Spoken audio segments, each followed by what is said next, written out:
Sin da quando ero bambina mi hanno insegnato a conoscere il mio passato per capire meglio il presente.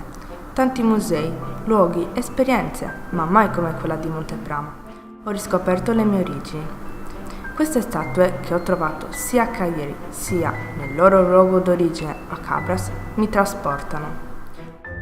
Ho percepito la loro maestosità e l'importanza della conoscenza dell'antichità. Mi sento legata non solo agli eroi, ma al passato che rende unica la storia della nostra isola. L'andare sul territorio mi è stato molto d'aiuto. Tutte erano diverse tra loro e ancora di più quelle che ho trovato a Cabras, per me più di impatto perché sembrano essere a casa loro. Grazie ai musei, alle statue e a questa esperienza ho sviluppato un nuovo modo di percepire l'arte.